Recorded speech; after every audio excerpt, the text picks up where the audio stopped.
Evening, gang. All right, here we are. Way over halfway through February, the 15th of February 2026. Welcome along to tonight's little chat show, coming to you live. If you're listening, how do you know you're listening live? Some people might be watching this now thinking, is it live or is it not? Well, if it's 6 o'clock on February the 15th on a Sunday, you are live as live can be. So welcome along to yet another rainy day. I'm sick of this weather. Aren't you? The only respite we've had was kind of yesterday morning when I did my litter picking. Oh, would you like to see proof? Litter picking from yesterday, boys and girls? Yes. Anyone else do anything like that? Litter picking, my bit for the community. I'm so community driven. There we are. Now, I'm going to show you the name of roads. No, I don't live down any of these roads. You don't think I'm going to show you one with mine on, do you? I'm not having you all traipsing down the road collecting little artifacts, artifacts and mementos of being in my road. Here we are, one there. Big look at the size of that bag, right? So actually, it wasn't too bad yesterday, right? There's one there and one there. That's 3 bags, but that's 2 hours. Believe me, that's not 2 bags. And if you look carefully, you can even see my shadow. Look, they are quite large. So that's like a general bin liner type thing, if you see what I mean. And they are quite large. What did I find of interest yesterday? Some discarded clothes. It was like a tracksuit top and a tracksuit bottom. But of course, they'd been in the... because they'd been dumped outside and kind of in the grass and all that, they were all soaking wet, which made them quite heavy.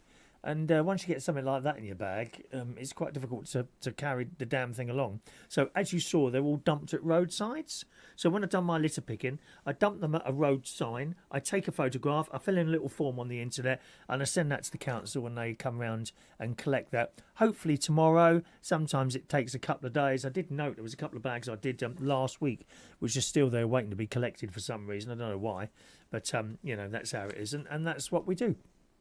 It's not just me that does it. There's quite a few people that go around the sort of area doing that. And you get great. It's job satisfaction, actually. It's not a job. It's not a paid job. Excuse me, mate.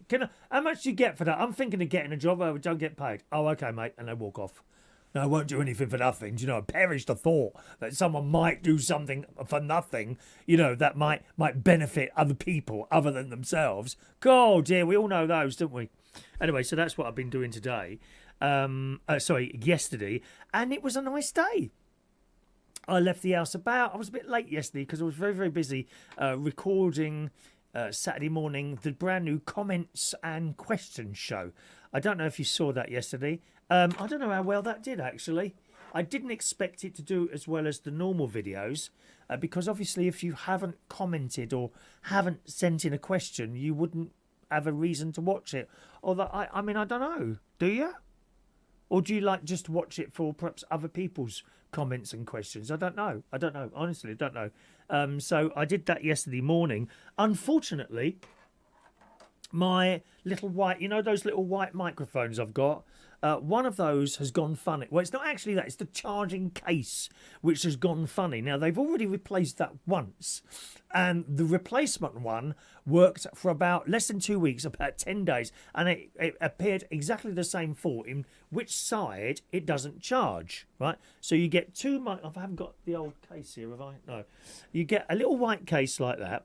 And in there is 2 microphones, one each side, and a thing in the middle, what is a receiver. The receiver doesn't need to be charged. That just plugs in the back of my iPhone 14, okay? The little microphones do need to be charged. And when you drop as soon as you take them out of the charger, they start working. There's no on-off button or anything like that, okay? Anyway, when you drop them in the charger, they immediately start charging and switch off. And while they're sitting there, once they're charged, that's it. They switch themselves off. And I say, as soon as you take them out, that's it. Now, what was happening is that you dropped one in one side and you could see it was charging because the little green light started flashing. The other side, the green light didn't flash on the charger, but the green light did flash on the mic, indicating that it is still on, but not charging.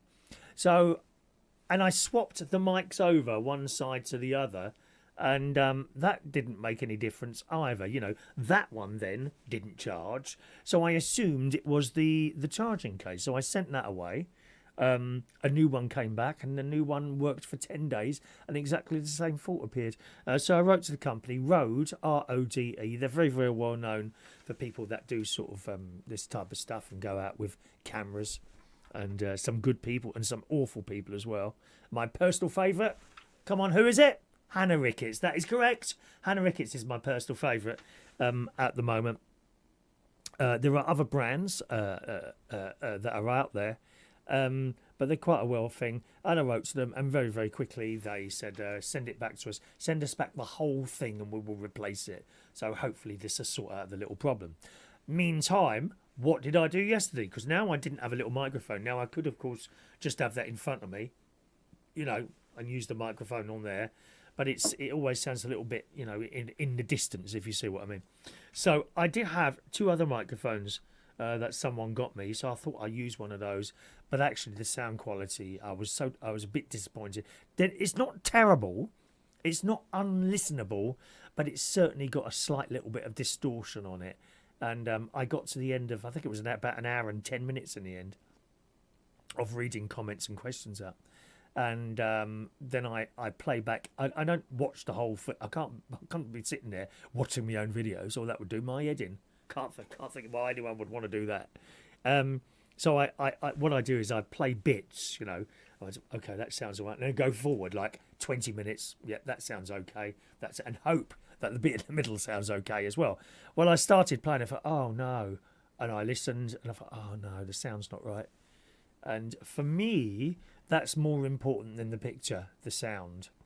I think you can sort of listen to something as long as the sound's all right. And if the picture's all right, well, you're not looking at it anyway. Besides, I'd be very, very surprised if anyone sits there and watches me whittering on people's comments and things like that. Well, you know, you've probably got it something in the background, haven't you? I would imagine, just like a radio. I mean, I don't know. Maybe you do. Maybe you do. But I was so disappointed. Anyway, I watched it a couple of times. I thought, nah, I'll put it up. Because you see, once I've done the questions, I've ticked them off on the iPad. So they're gone. They've all gone in with each other, with all the other questions and comments that have ever come through on YouTube. You can't sort of go back again and untick everything, you know. So I'd done it. So I did put it up there, and there we go. And I thought that went all right, the little comments. I quite like it. Comments and questions answer show. So that's on Saturday nights at 5:30. That one goes out. It's not live, though. All right. Now, as I say, I use these little things. But the moment I realised what had happened, I thought, when are the replacement mics coming? So I immediately ordered a different brand off the Amazon DJI, I think they're called. And there's a couple of those little DJI mics coming next week, which are necessary because on Thursday I'm hoping to do maybe a cooking video. See, because I got this for my sister for my birthday. Right, got this for my sister for my birthday. Now, I don't know if to do an unboxing video, and then during the unboxing video, make vegetable soup, or do a vegetable soup video and an unboxing video. I'm kind of going with the second one of each. In which case, that'll have to be first, and I really could do with a little properly working microphone for that time. You know what I mean? For when I do that. Otherwise, it's all a little bit distant. And I mean, I have done them like that before, but you know, that's how it is. Anyway, so that was the microphone news, and I'm sorry about the audio quality on that comments and answers thing. Okay. Now, if you'd like to join in on the show today and you want to send me a message, if you're in a chat box and you try and talk to me in the chat box, I am not in that chat box. Okay. And the reason is there's so many people chatting to each other, it becomes impossible to find what messages are mine and what messages are for each other than going up and down it. And it's really clunky, especially when I'm trying to talk to you as a person as well. Through my little bit of glass in front of me. So to contact me, you can either send us a text. If you're in the UK, you can send us a text. The text number is 07451 287 337. 07451 287 337 is the text number. Or you can send an email just at the bottom there, chris@chrisreardon.co.uk, and that'll arrive, and that will work rather nicely as well there. The only emails I've got at the moment are... Dispatched DJI Mic Mini 2TX 1RX arriving tomorrow. Thank you very much. And I say that the reason I tell you it's arriving tomorrow is because I ordered it yesterday. Premium delivery. I think would have had it here. Actually, I ordered it really late. I think the premium delivery said it would come Monday, or you can have the free delivery on Tuesday. And I've said this so many times before to you before. Don't pay for the premium delivery, because more often than not it still comes virtually the next day. Waste of £4.99, and God knows do we need that money, dear, especially since I bought another loaf of that sourdough bread today from Marks and Spencer's for £4.20. Yeah, but it is nice. It's very heavy, just like myself at the moment. I've lost control of the weight again.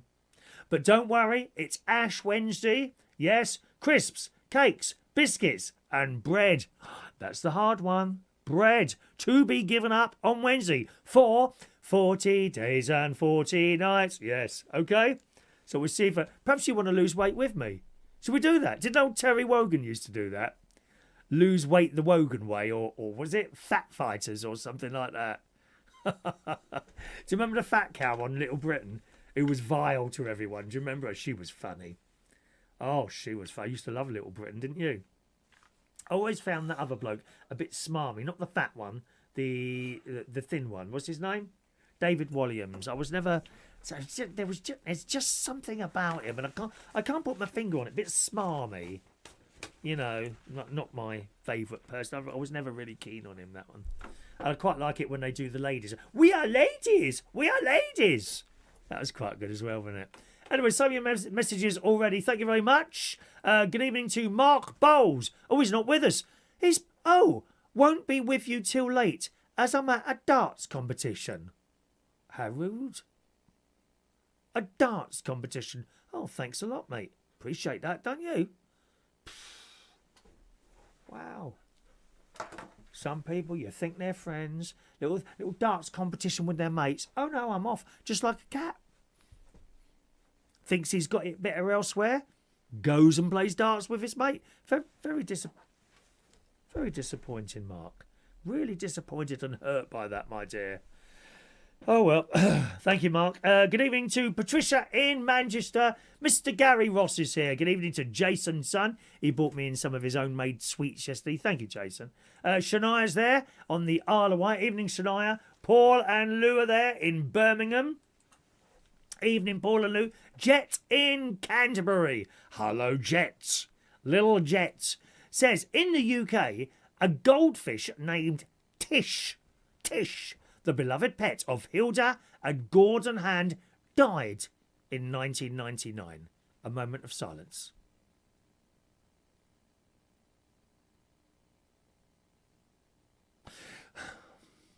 And it made her the longest living goldfish, according to the Guinness World Records.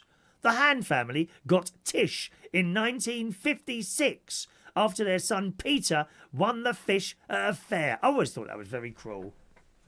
You know, how many of them fishes actually made it home when you won the little fish, didn't you, in a plastic bag? And you had the fish that you just won in a fat plastic bag, carrying it on to the bumper cars while having a hot dog in the other hand. And how many of those fish just got dropped and trampled on? Oh, what a terrible way to go. I suppose some of them made it home. Indeed, this one. So 1999, 09, 1929. Sorry, 1999. Oh, no, 1956 they got it. 56, 66, 76, 86, 96, 79, 43 years old that goldfish got to.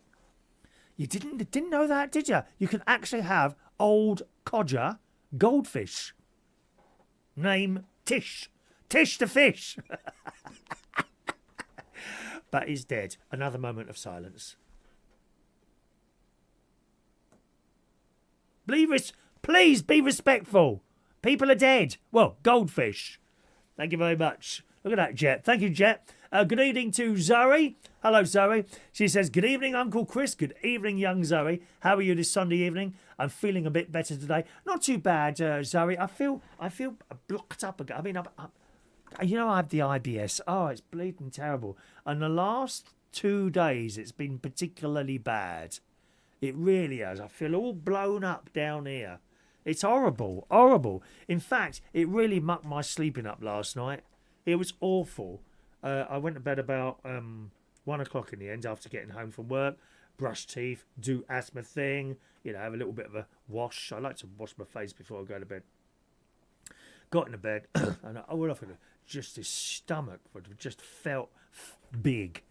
Not apart from the fatness, it just felt big. And it really mucked up my sleeping last night, which was extra annoying because I had to be up. So I went to bed at 1 o'clock.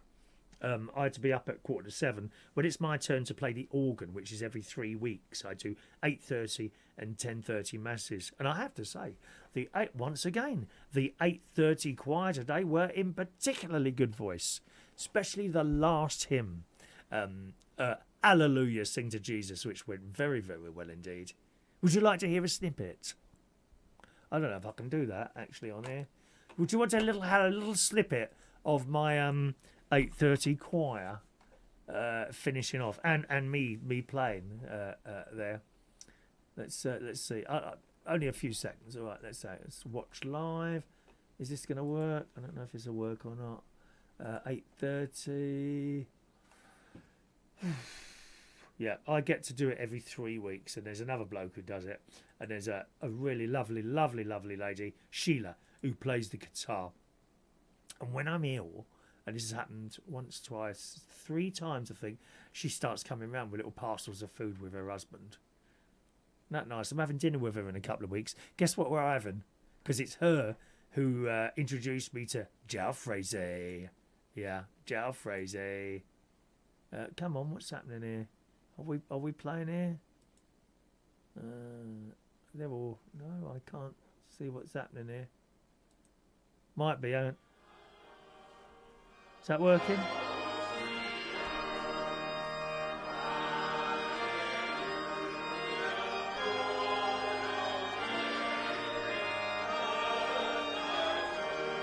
Oh, you missed that. You should have come. The more singers, the happier. If you want to come and sing us a sing-song, all right? So there we are. Okay, thank you, Zoe. And I'm glad you're feeling a little bit better there, darling, all right? Kirsty is in Benfleet. Hello, Benfleet. How's your jumper, Chris? Did you get the tea stains out? Oh, don't, darling. Don't. No, I haven't. Do you know, I haven't put that in the wash yet. I'm hoping they will come out. Brand new jumper that was. That was a Christmas present as well. Can't believe it. Do you know how many times I do? How does it even happen? You're drinking a cup of tea. You know those girls that had their lips done? The girls that have their lips done? That must happen to them a lot, mustn't it? Because the lip will be too big to cover, so the tea will go down the side. I don't know how I managed to do it. And on a white jumper. Oh, fingers crossed. What I'll do is probably, because I use that liquid... washing up liquid. If you're wondering what's going on here, on the see, if you watch the comments and answers show, you would have known, but you didn't, did you?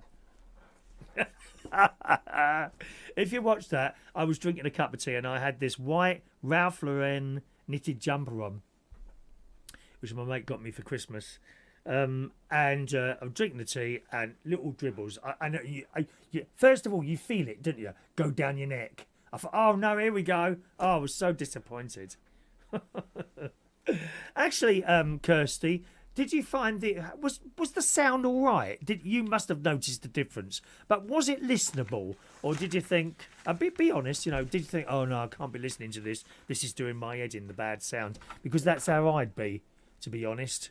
But I'm a little bit. I say I'm a perfectionist. I know how something should sound, and that didn't sound right. I know it didn't sound right. She says, "Evening, Chris. Looking forward to tonight's vlog. Love a good chin wag with you. Enjoying all the vlogs. Keep up the good work. Thank you very much." And we've already got Tuesday night's vlog ready. It's all done.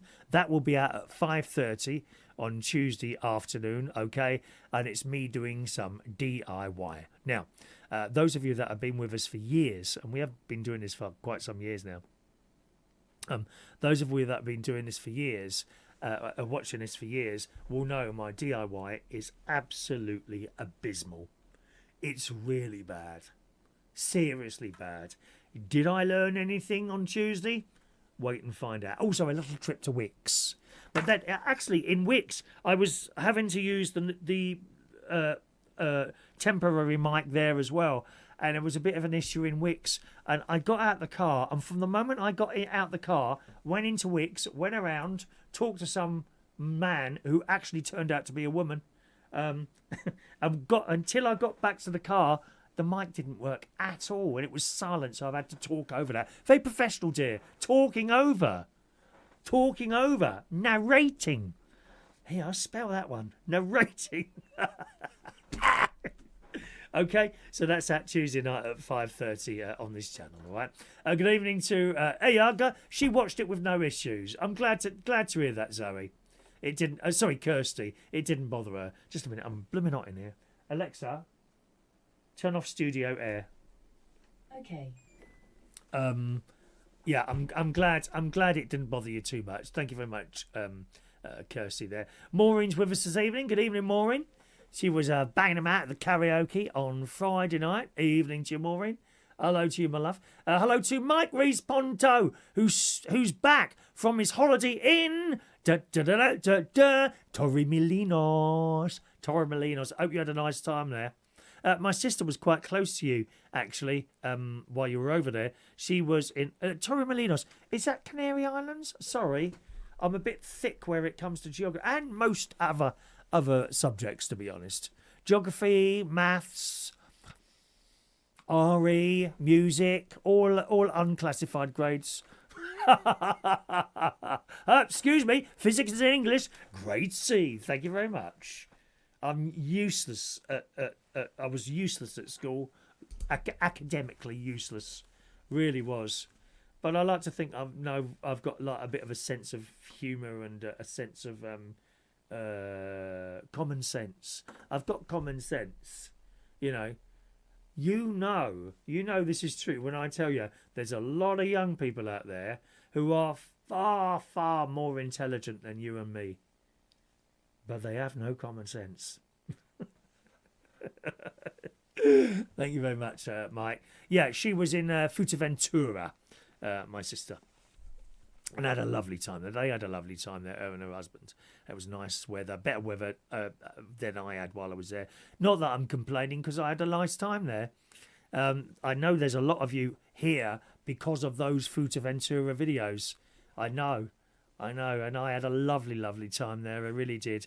And that Nina and her husband, what a lovely couple they are. Nina and her husband. Thank you, Mike. Dean's there. Good evening to Dean. Got to meet you to collect some ducks, haven't I? He's bought me some ducks. For one for me and one for my sister. Evening to you. Good evening to Big G. He was at the karaoke last night. And he says, "Evening, mate. Great night last night. I got called Danny Dyer again in the pub because of my accent. Wondering if people say you sound like someone else. Do I sound like anyone? I don't think so. My voice is very, very distinctive, actually. I've been told this. People can pick out my voice in a large crowd. And I also do throw it, believe it or not. A lot of people, they simply can't throw their voices. There's actually a couple of quite good singers who cannot throw their voice. Similarly, there are a couple of real bad singers who sing at incredible volumes. Big G's one of them. Someone said he looks like Danny. I'm not a fan of Danny Dyer. I really not. I don't. I look at him and like, has he been in EastEnders as well? Has he been in that? And then he does quiz shows, and I just don't think he has any star quality at all. And you know, when you say, "Oh yeah, but they're on the telly and they earn this much," it doesn't make him a star. Don't make him a star. A star for me, that's someone like Manilow, Shirley Bassey, the Oasis Boys, certain people on the telly, Eamon Holmes, Bruce Forsyth, Bradley Walsh is a star, Danny Dyer. I just don't see the star quality. Don't get me wrong, very popular, just not for me. Remember, I always say this, and you know, it's one person's love and the other person doesn't like it so much, you know. That's what it is. I'm sure there's one or two of you who absolutely adore him. You know, well, you can have him. I prefer to stick to Daleks, particularly the old type Daleks, not the new ones on the woke Doctor Who. Exterminate, exterminate. I mean, it was all right, the last series of Doctor Who with what's his name, Nikiti, weren't it? But it was just as, and Doctor Who crying, and Doctor Who kissing people. Now, the fact that he was kissing another bloke, that's neither here nor there. I think, what's his name, kissed a girl as well, didn't he? The pretty boy. What was his name? Thin and tall. Matt someone. Matt. He was kissing, weren't he kissing a girl? Kissing on Doctor Who. We don't want to see that. I want to see the Doctor fighting monsters and winning. And a bit of the TARDIS. That's all I want to see. I don't need to be taught lessons of how I should be among other people while watching Doctor Who. Thank you very much. You know. Take it back to what it was. Anyway, there you are, Big G. I don't know if I sound like anyone else. Wendy's there. She's down in Bognor. Hello, Wendy. She says, I do sympathise with you as a fellow sufferer of IBS. Also diverticulitis. Now, it's funny you should say that, Wendy, because I sat in with my priest, Father Danny is his name. He's not very well at the moment. He's got... He could be looking at a long course of treatment, and he did actually tell us on at Mass tonight, right at the very end, because he's not really been there, and he told us, he was saying, how are you? Well, I've been to see a private doctor last week, haven't I, which I'm going to tell you about shortly. And he was sort of quite happy, to be honest. But I did go see a private doctor, and I said, but I've still got this pain around here. It's the main is below my belly button, whereas before it was above. And these have all got to be connected, haven't they? And actually, Father Danny said I might have diverticulitis. She's saying this as well. It's so hard not being able to eat what you want to and eat boring, bland food. Be careful with jalfrezi. It might not be good for your IBS. And so she's saying that now. And again, Wendy, someone said that to me in church today. A lovely couple, Anne and Graham. Graham sings in the choir and does some of the readings. And Anne was saying, why don't you try cutting things out? Wheat is a good one, and it's in so much. You know, don't think, cut out the bread then. No, they put it in all sorts of stuff. And, you know, you have to pick up the cans, and I'm sure you're doing this already, Wendy. Picking up blooming cans. Right, let's see what's in this before I buy it. Oh, no, kind of. Oh, is that what I've got to do now? You know, you can't even live on chocolate anymore, can you? Because Cadbury's have mucked that one up. You know, the Americans who bought Cadbury's have changed the flavour. They say they haven't. They say it's the same. No, it's not. Don't buy it anymore. Don't buy Cadbury's anymore. I buy... actually, I don't buy chocolate anymore. Sometimes I might buy a bag of Munchies. Do you like those with the little biscuits? And then Marks and Spencer's do these lovely biscuits. Chocolate rounds. And they do orange chocolate rounds. £3 a packet. There's about 8 biscuits in there. £3 a packet, or £3.25. I think in the BP garage, but they are delicious. And especially the orange ones. Maybe I'll get one more packet of those before Lent. What do you reckon, Shania? Shania's on here. She's head of the Catholic Church on the Isle of Wight. Well, she serves on the altar anyway. Thank you, Wendy. Hello to the lovely Lynn in London. Hello, Lynn. All right. Bless you, Chris. She too has IBS. Look how many people have got this. It isn't pleasant, is it? No, it's not. And I'm going to tell you now, I'm going to let you into a little secret here. Right? When's the worst time to get a sudden urge? Right? When is the worst time? I'm going to try not to be too graphical. It's in the car. It's in the car, stuck in traffic. Am I right?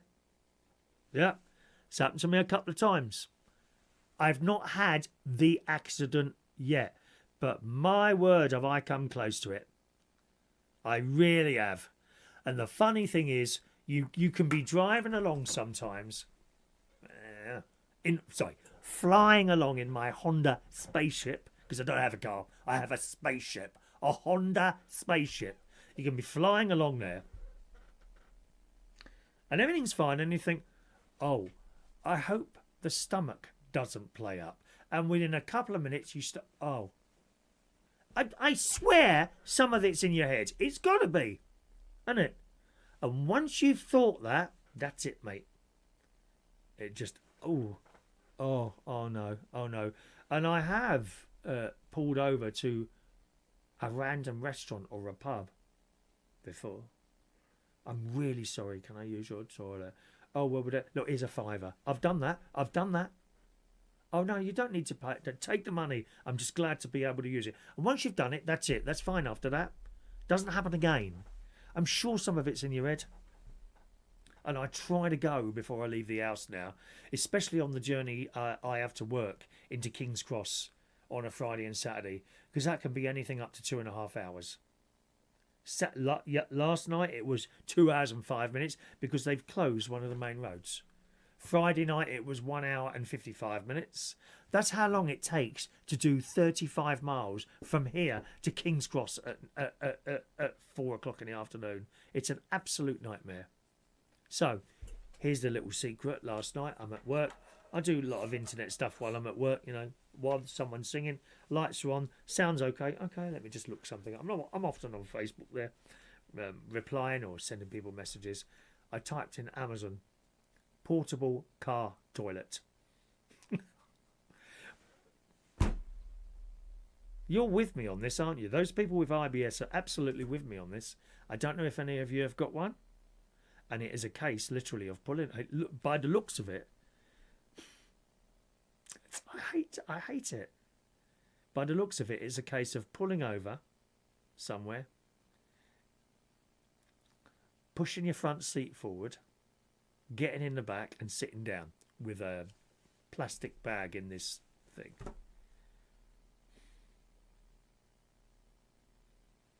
What can you do? But I'm very, very tempted to buy. I just think to myself, you know, be prepared. Because we were in the Scouts. Be prepared. Anyone else got... I know someone who's got a portable toilet, but he's got a van. I mean, that's a lot easier. He's got a van. Won't say who. He's actually got like a transit van. And it's like a converted comfort... not a transit. Like a transit van. And he turned it into like a camper van. And he's got a toilet in the back. Similar to what I just mentioned to you. Have any of you got one of those? Just as a matter of interest. Let us know, all right? Maureen's there. Watch the comment show. She says it was perfect sound. Ah, you see? Yeah, see, that's yeah. I see what you're saying, Maureen. Yeah, because, you know, when I play a mistake on the organ at church, God, I know that. I know that. When I make a mistake. And people, oh, we didn't notice. It's me, isn't it? It's me, isn't it? I mean, I'm not perfect, but I try to be, certainly with the sound on a show like this, I try to be as good as possible with the sound there. Mike Responto, no, Torremolinos is not near Fuerteventura. Torremolinos is in southern mainland Spain. There you go. Wrong again.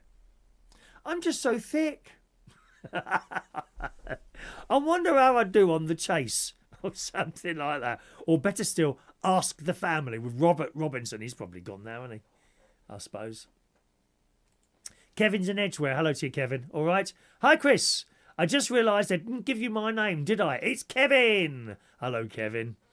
I hope you have Hope you have a hope you have. You wrote that twice.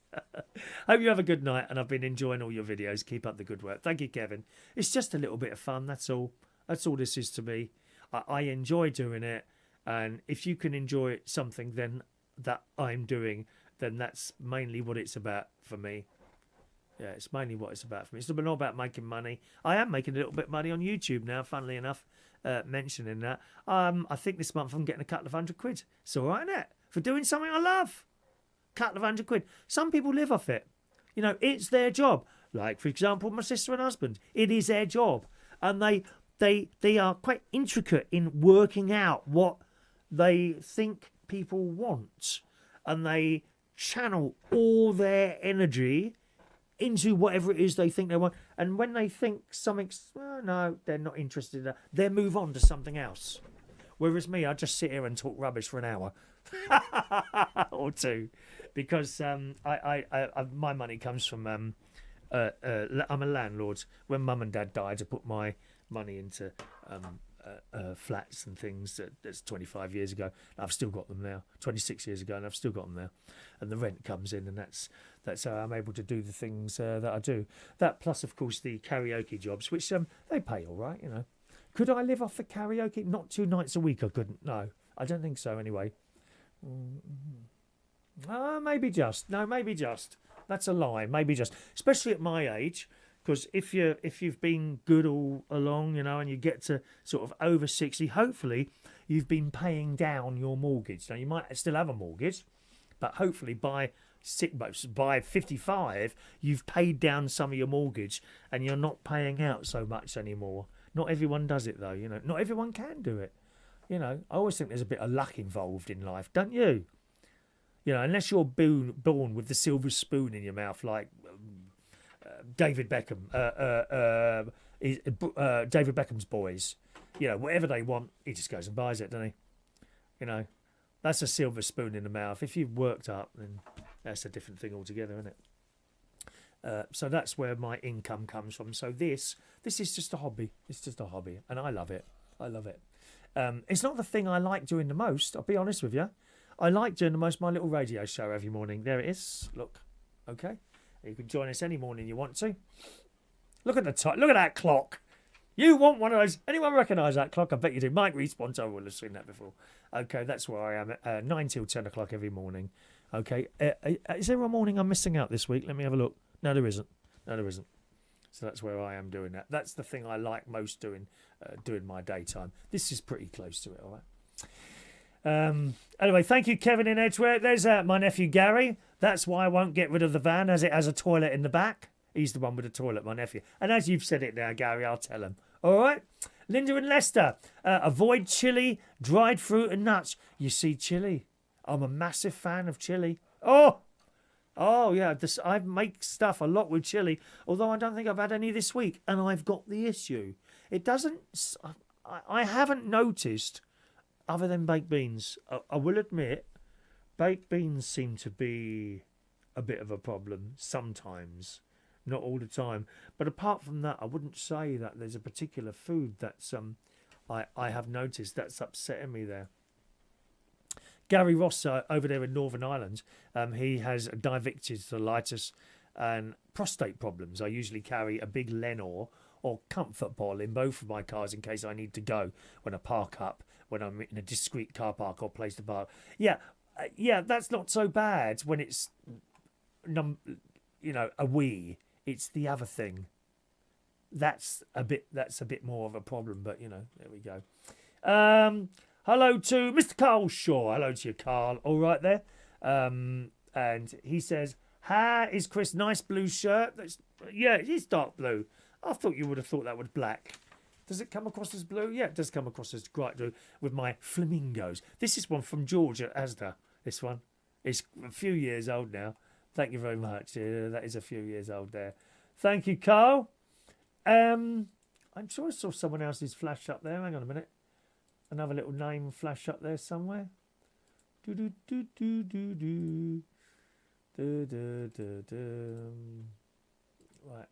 spam. No, that must be everyone. Are we up to date with all these bits and pieces?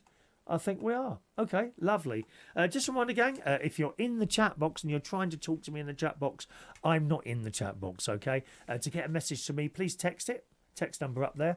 The text is a normal text number. It's not premium rate. It's just a normal text, like texting your mates. 07451 287 337. Or you can send us an email, chris@chrisriordan.co.uk. Alrighty. I mentioned this, so I think we'll do an unboxing video this week on this one. That's where I take the thing out of the box and show you it, basically. And then I'll do a vegetable soup. And unless that doesn't... I mean, I don't know what's in here till I open it, right? I don't really know what's in here till I open it.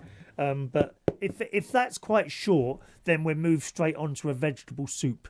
And I'll try and make vegetable soup. Now, here's a question. Now, my sister did tell me this.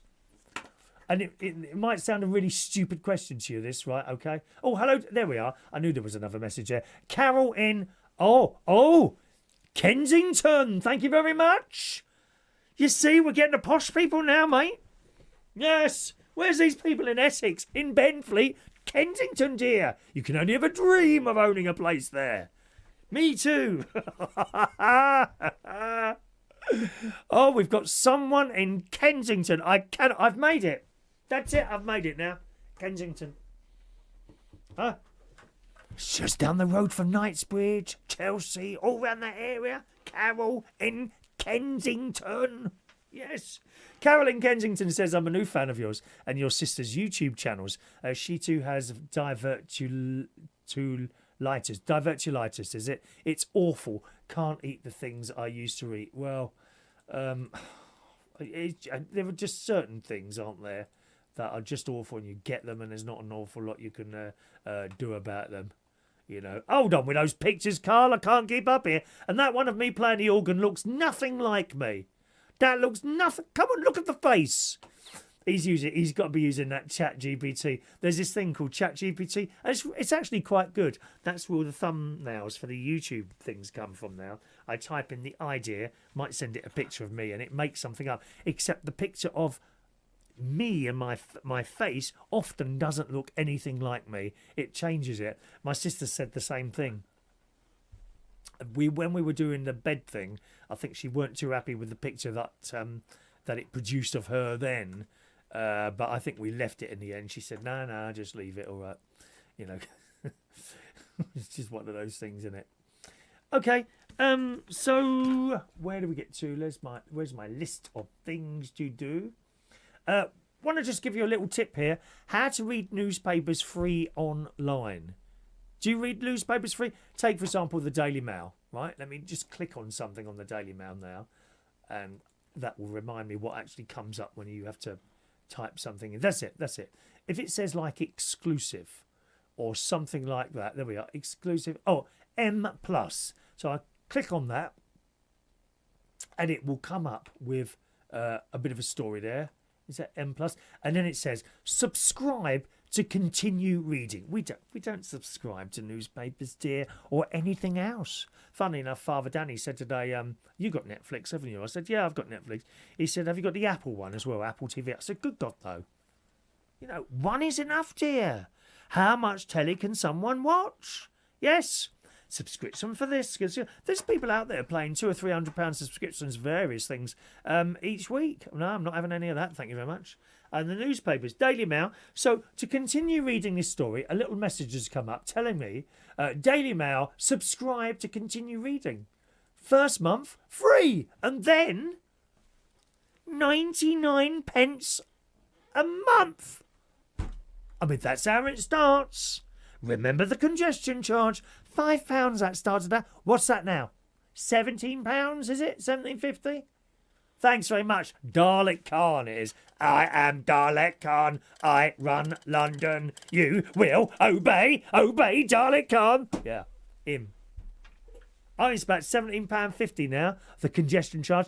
£5 is when it... You see how it creeps. So if I buy into this at 99 pence, I guarantee you in a few years' time, I'll be paying £800 a day.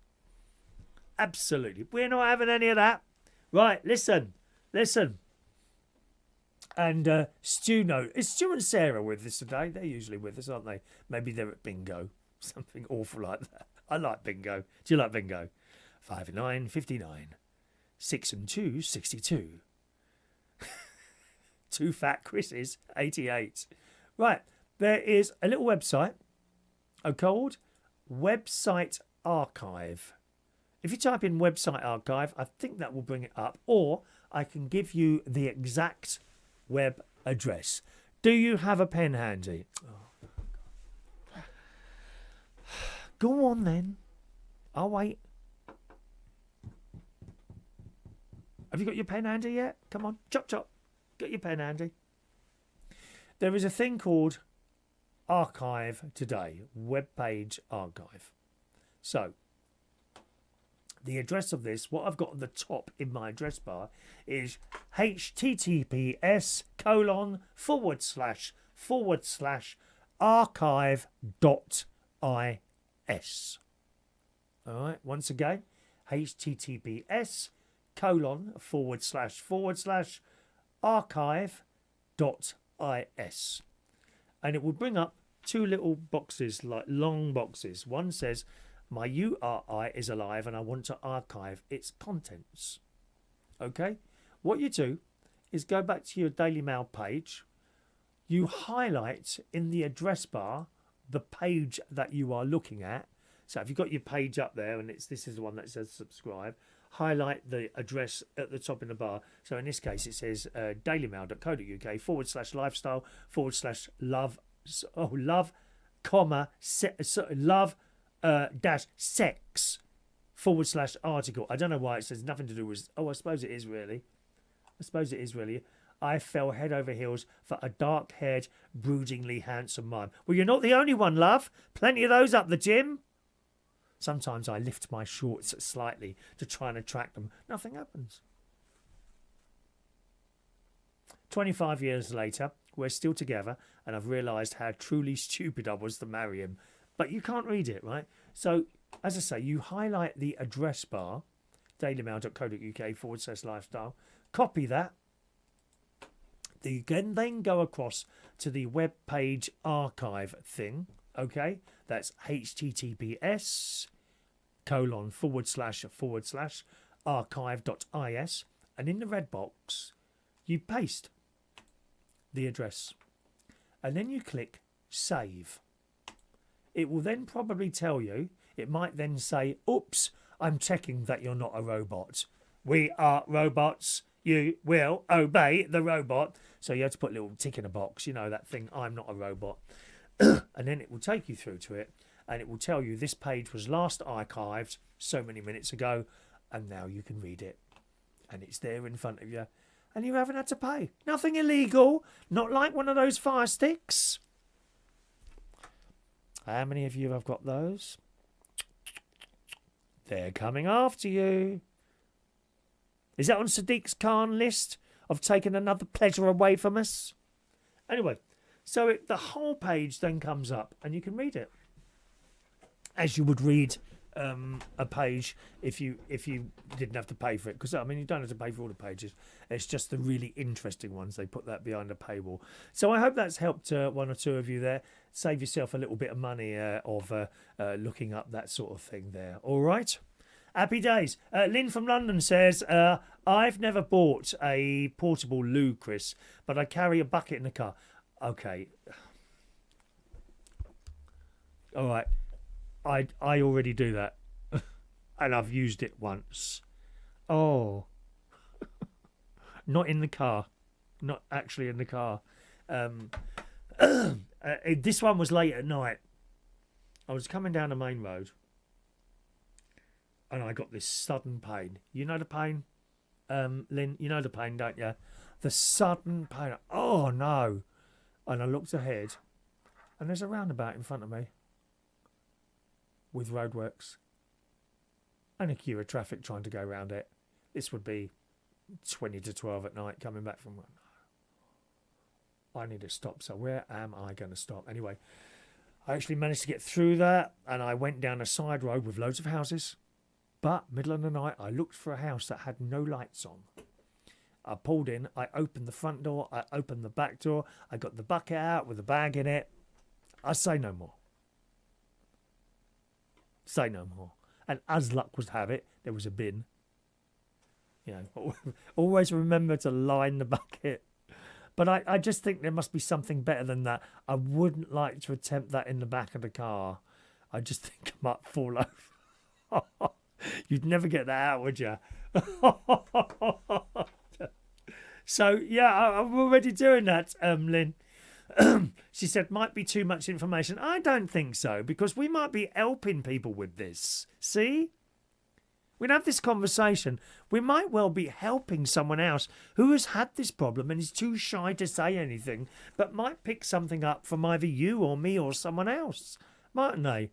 You know, to assist them through their sad, lonely, pathetic lives, which we all have. She says it needs must. Yeah, look, it comes on suddenly and never know when it's going to strike. Always be prepared. Do you know, I'm going to blooming well order one. Let me write that down, because we've got 2 things to order. Holiday is about to be booked as well, so hang on. See, the actual shape of the portable toilet is crucial, because it's got to go. You've got to be able to push those seats forward in the back and then crouch in the back. Just close your eyes and picture me doing that, lads.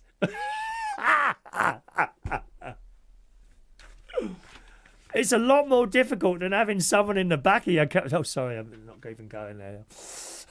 Who's done that? No, stop it. Stop it. Family show. Thank you. Thank you, Lynn. You're so right there. Kevin in Edgware. Chris, your sister got video going up today. Yes, that will be at 8 o'clock. They do 8 o'clock on a Sunday night, okay? 8 o'clock is Sunday. Austin's there. Hello, Austin. About your afternoon tea, because he knows I like doing afternoon tea. So I did one this year. Actually, it's the first one I've done for some time. I got a little bit bored of them eventually. Yeah. And company as well, very important. It wasn't the afternoon tea, it was the company with Roy and my friend Vera. It was lovely. Anyway, Austin says, about your afternoon tea, there is an old colonial style hotel in Cape Town called the Mount Nelson.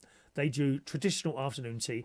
And when my son was studying in Cape Town, he and his student friends went in and were looked up and down.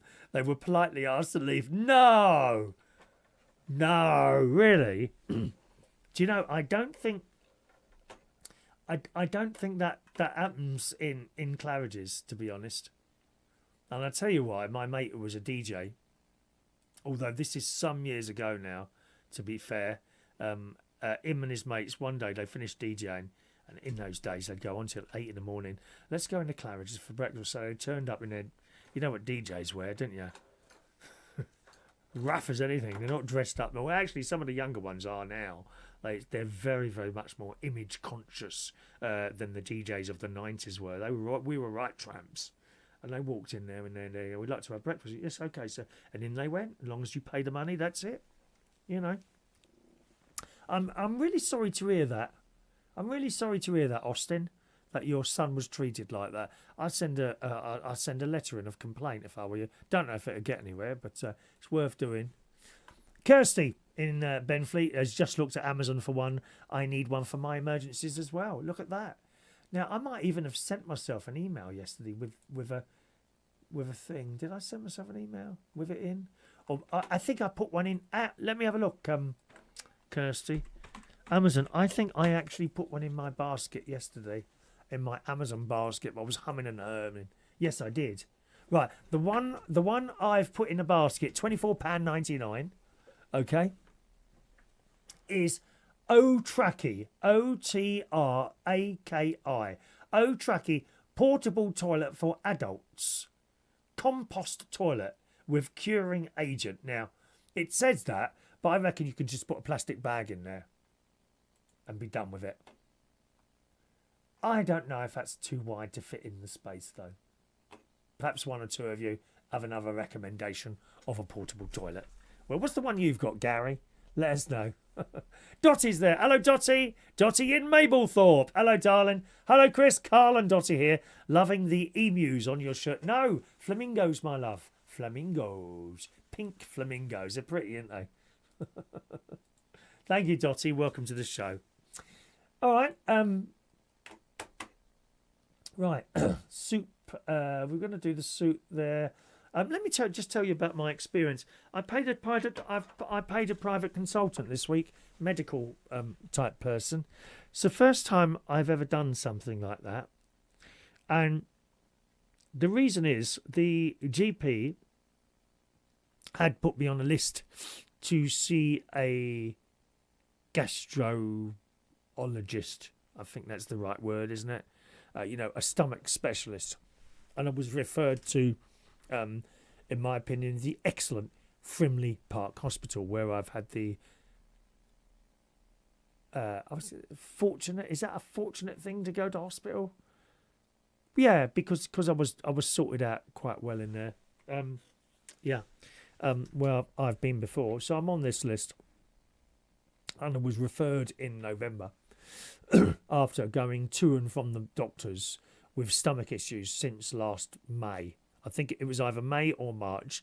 But we're coming up to a year now that I've been having these problems. And so I got the letter back within a couple of weeks. Thank you very much. You've been referred to Frimley Park Hospital. If you don't hear from us by the... I've got it all written down, you see, because I was ready. By the 27th of January, please give us a call. Here's the number. So the day came. I rang the number, which did not go through.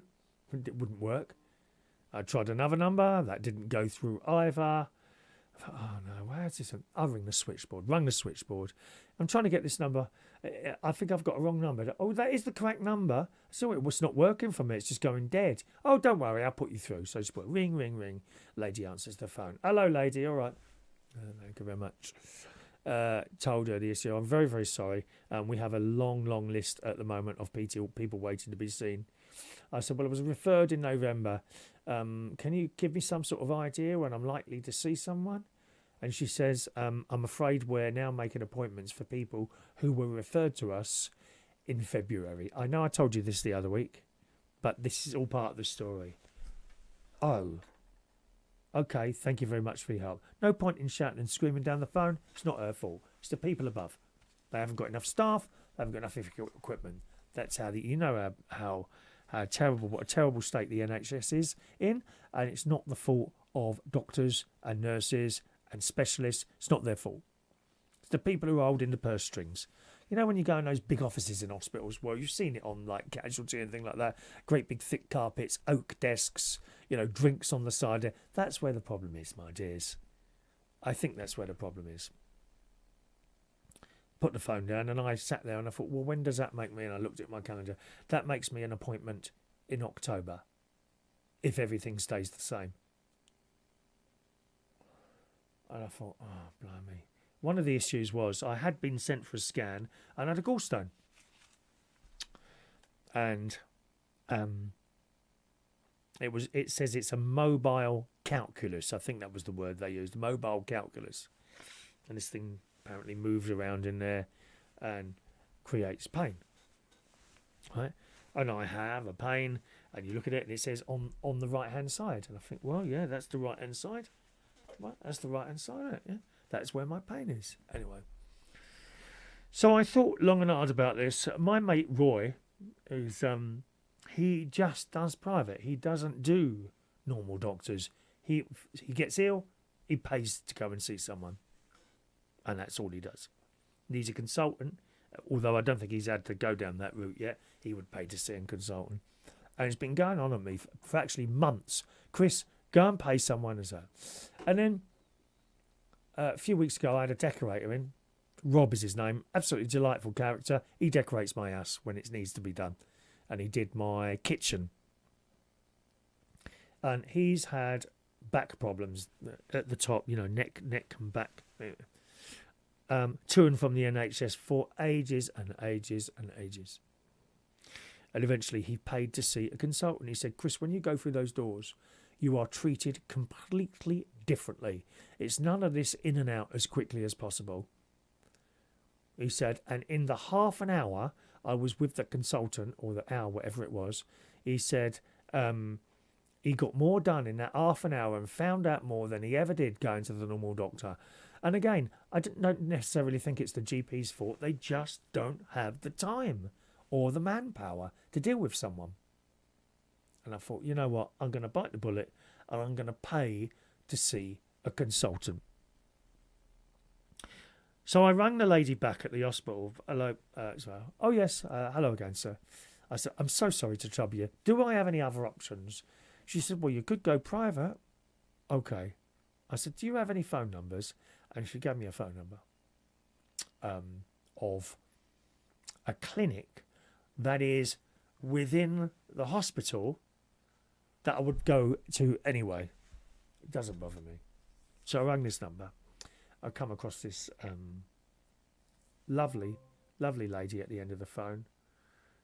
Receptionist says, I haven't done this before. I'm in an NHSQ and I'd like to see a stomach doctor. Okay. Do you know what one you want to see? Oh, I don't know. She said, what list are you in? I said, well, I'm waiting for Frimley Park Hospital. And she gave me 3 names. I said, okay, I'll do that one. Okay, let me see.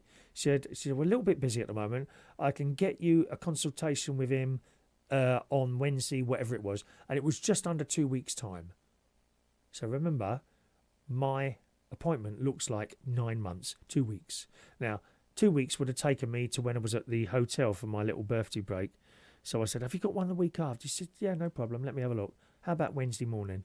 Yep, that'll do me. So I think it was 11:30 Wednesday morning or something, which was last week, okay? Fantastic. Thank you very much. And I put the phone down. And I thought, right, okay, let's see if we get somewhere with this now. Anyway, the day came and I drove to, it was Spire Hospital, Spire, in Farnham. And it was about a 45, 50-minute journey down there through country roads. It was weird, right? Because I'm going down some really narrow, single lane, roads here, which are kind of cracking up both sides. And eventually, after a fair job, some lovely little houses, I've got to say. Somewhere where you'd want to live. Really, a bit quiet. No, not in city. I don't do cities. Don't want to be in a city. Thank you very much. Oh, no. No. I couldn't stand to live in London. I know some of you do. I expect our lovely Carol in Kensington, sorry. I bet she loves it there. Oh, those posh people around her.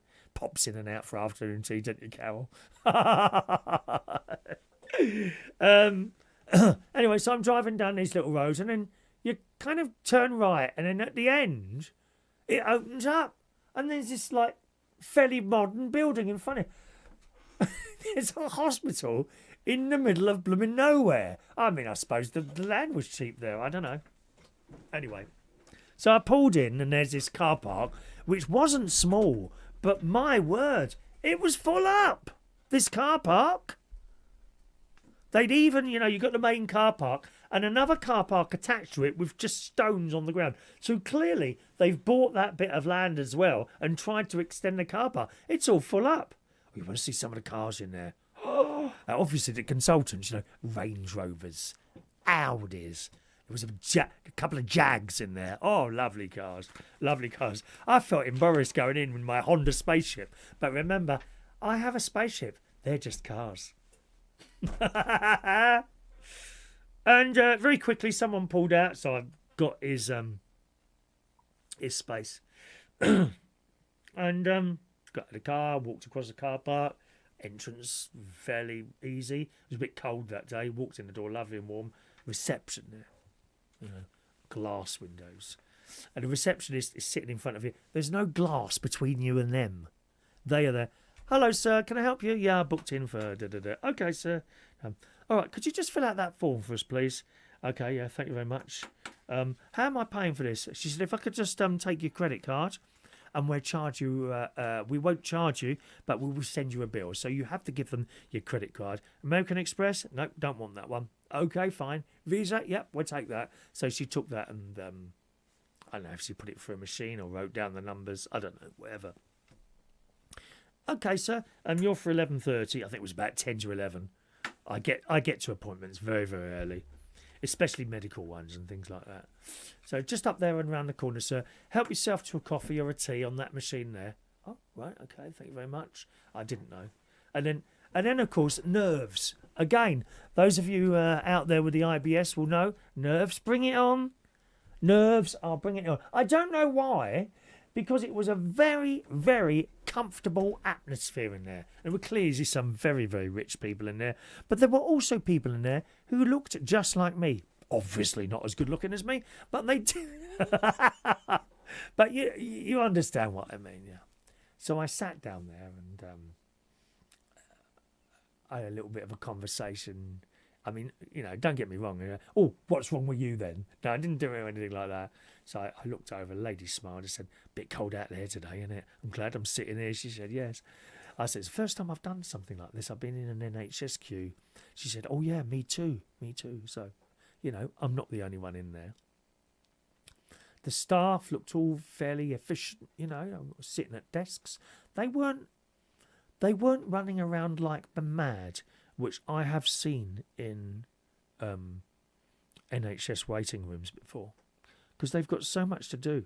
Remember, it's not their fault that there's not enough staff. It's not their fault. Don't be shouting and screaming. I've seen that in A&E before. Okay, you've been sitting there, and I do get it. 5, 6, 7 hours. People, when will I be? And they start shouting at the receptionist. Nothing she can do. Believe me, if you suddenly keel over and drop on the floor, someone will be out. Until then, wait your turn. And it's very frustrating. Anyway, it was about bang on 11:30. And then this bloke came out. He said, hello, Mr. Reardon. That's me. Hello, sir. Okay, and I got up and he waited and he shook my hand. If you'd like to come this way, please. And took me in this room. It wasn't like posh, if you see what I mean, in any way, shape or form. It was like a very clean clinic in there. Some people may have expected it to be like I said about the the management in hospitals and that, with their posh desks and pictures on the wall and selection of drinks on the side. It wasn't really like that. He had a desk, he had a computer, comfortable chair. I had a comfortable chair and a little bed to lay on, for the patient, for me. And that. And he commenced asking questions, lots of questions. He had a little notepad and he's writing them down. And they'd also asked for my NHS details, and it seems they're able to log into that. I don't think they can see everything on there, because he asked me a couple of questions that he couldn't see about some tests, And I was able to provide those details on my NHS app, because if you've got the NHS app, as many of you do, you can look at all the tests that you've had. You can also look at what they've written about you, and it's not always a good idea to do that, okay? One of my very good friends, who does a radio show also on the same station I'm on, he does a midnight show. His name's Alan Ross. He does midnight till 1 o'clock, Friday morning to Wednesday morning. He misses out Thursday. And he went on there and he was in pieces because he saw something that had been written that he didn't know about. I don't know what that was, but he mentioned it. It frightened the life out of him. And sometimes, we're not doctors. We're not medical people, are we? So these things that may seem like an absolute worry to us might not mean anything at all. Might be sort of just a medical term. We don't know. Unless it says on there, expect this man to die in 2 days. Don't worry. I'm sorry, you've got to laugh about it, haven't you? So he's doing this. He's asking me lots of questions. Blood, anything like that? No, nothing like that. Okay. Where's the problem? Okay. He says, so you're actually in here for the gallstone? I said, yeah, and there's other pains in my stomach. Yeah, that's fine, okay. Would you like to just point me where the gallstone pain is? So I pointed there. He says, right there. Okay. He said, your gallbladder's on the other side. Oh, okay. He said, but I can see from the scan that you do have a stone there. Now, let me start with that. Do you have any pain at all on that side? I'm like, no, not really. Okay. Do you get any feeling there? Anything that goes through to your back on that side? I'm like, no. I don't think so. It's mainly on this side and below my belly. He said, right. I don't think the gallstone is causing you any problems at all. He said it's a very common thing for someone to have a gallstone. Most people live with them and go right to the end of their lives, and they've never caused a problem. That's what he said. He said, and I wouldn't recommend having your gallbladder removed because it's not causing a problem. Now, I do remember, and I think I mentioned this last week, some people who were not really in the know said, oh, they can blast gallstones. No, they can't. They can blast kidney stones. Gallstones is a different thing, and I don't think they can do it with those, all right? So that was, okay, so what's this problem here then? I said, what is the pain here? He said, so then, okay, do you want to jump up there? And he starts like gently, not pushing hard, just gently pushing, as I'm doing now. Look, I cannot create pain, right? Anyone had an appendix out, you know, when the doctor comes and says, right, can you tell me if this hurts? Oh, the pain. Because I had that. Oh, my word. No, I cannot create pain anywhere. It's more of a dull sensation. Now and again, I get a little sharp pain here, which is like a bit of a needle going in. And he says, I think you've got a nerve now and again getting trapped under the intercostal, and in some medical term there, or a muscle little problem there. He said, I think that's what that is. And that's just how it is, I'm afraid, he said. Okay, fair enough. What about the other pains? He said, what sort of pain? I said, well, again, they're like little sharp pains. How long do they last? About a second, usually. That's in the main part of my tummy. And, okay. He said, do you have constipation? I said, yes. He said, which type? I said, what do you mean, which type? He said, can you not go? Or do you have to run to the toilet? I said, a bit of both. Okay, you've got the mixed one. Okay. He said, all right. I think all these pains are due to your constipation. That's what he said. Okay. He said, what do you do for it? I said, well, I've got special powder. When it bungs up, I start taking the powder. And then when the powder works too well, you know what I mean, those of you that have had it, then I stop again. He said, right, okay. He said, how is it at the moment? I'm going to stop today because it's working too well now. Okay, he said. Right, this is what most people do, what you've just said. In actual fact, the best thing to do is to try and keep it flowing. He said, so try having half a sachet every day in the morning and see how that works. It's better to just try and keep it flowing than all one and all the other. A little bit like going into a living room. You know when you go into an office or something and some idiot whacks up the heat into full blast 30 degrees. Now if everyone's sweating, then someone comes and turns it down to minus 200 and they keep doing that. No, you're better to just put it at about 20, 21, 22, something like that, aren't you? And that's it. I think I've told you everything that happened now. I mentioned that the travel insurance was a bit of a problem last time because I had a gallstone which had been seen, but I was waiting for like a doctor's summary on how it was. Now I have that summary. He sent me this letter. Look, you get a full email back. Got it here. There we are. Oh, what's this here? Oh, gosh, I've got an email there from Joe in Weymouth. I meant to read that last week. So I get 2 pages. I won't show you what it says on there, obviously. A 2-page letter there of everything. It goes through everything there. And he sends that to, I think he sends it to the doctor. But I now have a copy as well. So if insurance company says, oh, you didn't tell us about the gallstone, well, I don't have to now because I've got this from the doctor. And he says it's not going to... I'll tell you what he wrote here.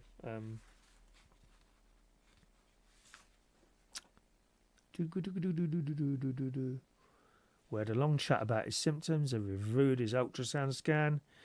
I do not think his episodes of discomfort he's experiencing at the time are related to his gallstone. There we are. I wonder if it may be related to a superficial nerve or the muscle inserting into the costal margin. I do not think that this requires any further investigation. There we are. And so you end up with a big letter. And then I thanked him. I was in there. I think that appointment was half an hour, and at 25 minutes, we kind of finished. So I thanked him very much and went on my way.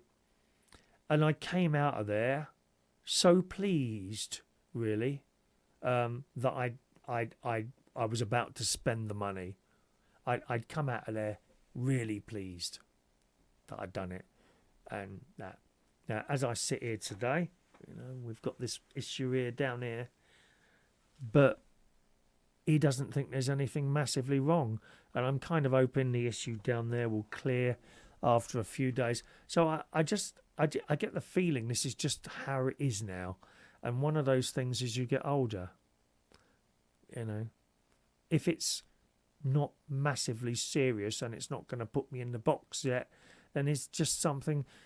Again, many of you are of an age older than me. I know. We have someone here who's, I think, 85, isn't it? And presumably as you get older, these little things, I've certainly noticed once I went over about, it was about 55, I noticed, oh, what was that? And you get this new thing that's never happened before, and you start worrying the life out of you, doesn't it? But that's how it is. Anyway, I went out. I stopped at the receptionist. I said, do I pay you now? She said, no, that's okay. We send you an invoice. Which you'll probably have tomorrow. Okay, thank you very much. And I thanked her immensely. I said, I'm so glad I came here. It's put my mind at risk. Because otherwise, you're worrying right the way through to October. Now, I'm still worrying now because of this pain down here. But I'm not so much worried about this gallstone going to suddenly move and create hassle or anything like that, It has put my mind at rest. A bit. So what is this? I think I'm just stuffed up. I think I'm just stuffed up.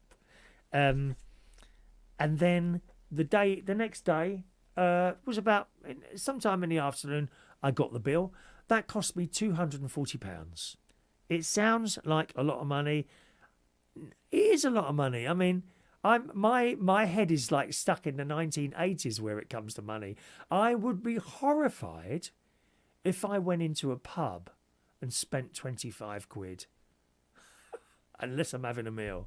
Honestly, I know what you pay for beer now. Is it 7 quid for a pint in some places? Unless, of course, you go to the Chavvy Weatherspoons, which is all right.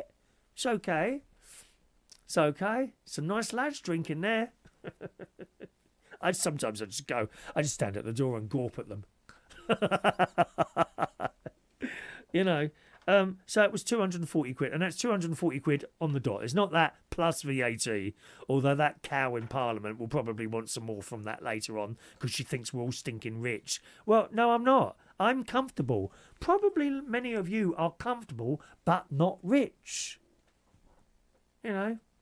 But I'm pretty sure she will probably, oh, they must all be filthy, stinking rich if they can afford £240 to go and see a doctor. Well, that's £240 I've spent to see a doctor in the 63 years I've been here so far. It's not bad, is it? I honestly think it was worth doing. If you are in an NHS queue and you've got a bit of spare cash, I would highly recommend you try that. Yeah? It could have been that he said, I'm not happy with that. I'd like to do this, this and this, but it's going to cost you this, this and this. Because once you've gone that route, you have to, if he wants you to do something and you haven't got the money to do that, private, I don't know, colonoscopy, blood test. Each item must be paid for. But in this case, that hasn't happened to me. So the £240, that's it. And I mentioned to him just before I went, I said, "What? I've got this NHS thing." He said, "Okay." He said, "Where's that?" I said, "Frimley." He said, "Oh, well, that might be me again." Okay, fair enough, because they do NHS and private as well, don't they? And I said, should I cancel that now? He said, "When is it?" I said, I think it's looking like October. Okay, he said, "No, don't cancel it." He said, "It's not going to cost you anything, is it? Being NHS." He said, "Your symptoms might change, and now you're already in the queue." You see what I mean? So he said to leave the appointment there, and he said, you may well get to it, and whoever you see will probably tell you exactly the same as I have, unless something changes. So, and that's how it was left. So I'm really pleased I spent the money, to be honest. And at the end of the day, come on, 63, those of you over the age, got a little bit of money in the back, what you can do with it? You might as well spend it on trying to keep well, for a little bit longer, trying to make yourself a little bit more comfortable, mightn't you? I mean, probably like me, you have no interest in owning a Mercedes or something. I've no interest in anything like that. Jewellery, fine art. I've honestly no in cryptocurrency. Don't even try that one. That all looks a bit dodgy, doesn't it? Cryptocurrency. Have you any idea how that works? No, me neither. So there we are. And that's the story. A great experience. And I came back in the car. First thing I did was ring my sister and told her I was feeling in my head a lot better. Although we still have these issues. That may just be how it is now. All right. And that was my experience of the private doctor. There we go. All right. Let's see if you're sending any messages in here. There's the email. Let's do the email first this time. Carl. Oh, still stop sending pictures in. I can't keep up with you, Carl. I shall open them later. He says, "I like the pink clock that's above the on-air sign." Yeah, it's lovely, isn't it? My mate bought me that at Christmas. We've unfortunately had a massive row just before Christmas. So I haven't really seen him since. But we still exchanged the gifts that we had for each other, and that was one of them. It's nice, isn't it? If you have a look at Paris Disney, Paris Disneyland, that is the clock that's on the main really posh 10 million star hotel. It's really expensive to stay there. Really expensive to stay there, Carl. He says it's £235. Well, I never paid that for it. He never paid that for it. I think it was about £150. It's very heavy, actually. It's very, very heavy. It's memorabilia. And we'll come on to the memorabilia, as you've mentioned it now. Kevin in Edgware, how did you get all the confidence to make your videos? It was an accident. It was an accident. I was doing... Before webcams, actually, I was doing an audio podcast. I was one of the first people to do that. And I'd literally chat away in a microphone wherever I was and upload it. And people would tune in and listen, whatever. Not live. It was just a recording. I went to Australia. I sat by the sea once with this little microphone, chatting my life into it, and people did that. And then one day someone said, "Why don't you try putting a camera in front of you, a webcam?" No, I don't want to do anything like that. I said, "I don't think so. I'd have to dress up then. It's all very well sitting there in your underpants chatting into a microphone. Sitting in front of a camera is another thing altogether.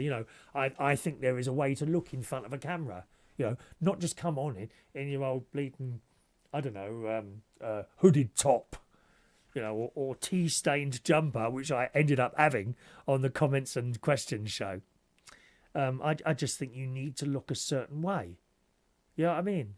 Even like when I was in Fuerteventura, I would choose something. I thought, that looks all right. I look decent like that. Because when I'm walking around town, I'll be honest with you, when I'm walking around town, going up to the shops or something like that, old tracksuit bottoms I've got on, old T-shirt, not ironed, I don't bother. when I'm talking to you, I just feel, you've got to do something. Don't get me wrong, I don't look like Shirley Bassey. Although I've got a better voice than hers, I have been told occasionally. She certainly has a better voice than Big G. I've got to admit that. So I did. And then eventually I put this webcam in front of me and I looked at it and I chatted away. And I thought, do you know what? I quite like doing this. I'm going to do this in future. And we switched from audio to webcam in a matter of a week.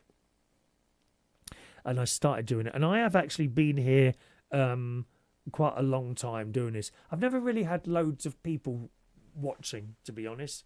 But the numbers were not so important to me. I just wanted a few people to enjoy what I was doing. The numbers have come since the video we did on the Isle of Wight at the garden centre. As you know, Martin and Sharon from Butler's Empire, that's my sister and her husband. They often give us a mention, and each time they mention, we get a few more go up. Sometimes as many as 20. Generally, it's more like 6 or 7, and they come up. But this one we did on the Isle of Wight with Gary and his family, it just went mad. And I think 10,000 people have watched us. Well, and all it was a little thing in a garden centre. I had no little microphone. I had no gimbal thing to keep the camera fairly steady. And for some reason, it just went mad. I didn't even notice it. It was Gary. I went round to his caravan because we were on holiday at the time. He said, "Have you seen your video?" I said, "Well, it's up now, yeah." He said, "It's doing." He said, "Go and look at the numbers." And this thing was just jumping up 50 at a time. Where are all these people finding this then? It was very, very sudden. And I do believe doing anything like this, there is luck involved. If you're really lucky, like me, other people with thousands of subscribers, such as Martin and Sharon, will mention you now and again, and that really does help as well. So many of you are also contributors or just viewers, perhaps, to their show. But I really do believe there's a lot of luck involved in doing something like this. And I just got lucky back in October with that one single video. Funny, isn't it? Funny, isn't it? So that's the confidence thing. Well, I've always been all right talking on a microphone in front of an audience, been doing mobile discos and things like that. And I can tell you now, the first time I really used a microphone properly, it was at my friend's, what was it, a wedding or a birthday? Carol, her name was. And she worked with me at British Telecom in Wimbledon. It was either a birthday or she was getting married, one of the two. And I wanted to do discos, and she said, "Do you want to do mine?" So I said yes. I was already going out to pubs and playing music, but not using a microphone. But it was a wedding, and I was very aware I would need to use a mic at the wedding. I should never forget. It was somewhere in Putney, upstairs, in a pub upstairs. And the music's playing.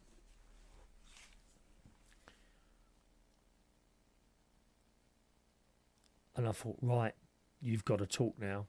And I picked up the microphone, and I was really nervous. I can even remember the comment. "Good evening, everyone. We've had a request tonight for some... someone's asked for some Nolans. And I got to be honest, I don't think we should have the Nolans tonight." And I played the Nolans. That was the first comment I made. Isn't that funny how that stuck in my mind? And from that point, I was all right. I was all right talking into a microphone. Actually going to chat someone up one-to-one, that's a different thing altogether. I was never really able to do that. So that's where the confidence, okay. Oh, there's Stu and Sarah. Oh, thanks for turning up, mate. Oh, dear. 7:30? We've been here an hour and a half already, dear. What happened? Very, very late, my dear. Very late. Stu and Sarah in the house. Hello, Stu and Sarah. He's my technology advisor, computer advisor when I have a computer problem now. Jason Hughes just, why is everyone turning up now? All right, what have you been watching? Come on, there must have been some other live that was more interesting than this. That's outrageous. For the pair of you to turn up like, come on, where have you been then? What have you been watching? Tell me. They've obviously been on another live somewhere. Well, I've got a good mind to just finish this show off now. Just to spite you. And then you'll have nothing to do for half an hour before Sharon and Martin come on. You'll have nothing to do. Rude. Big G's been here all the time, haven't you, Big G? He says, may seem a silly question. Yeah, don't ask then. Don't ask then. Why would you start a question with something like that? It's like these people on Facebook. Oh, I don't know if this is allowed. Please delete if not allowed. Why would you say that? If it's not allowed, I'll delete it. Or the other thing they say, quick question. Why have you said that? Just ask the damn question. And then the other one, how are you? You don't really care how I am. Just get to the point. Anyway, Big G says, may seem a silly question. I was just wondering if you are what you're selling as a product to earn a living. Sorry, may seem a silly question. I was just wondering if you are what you're selling as a product to earn a living, could you claim your private health cost on your tax return?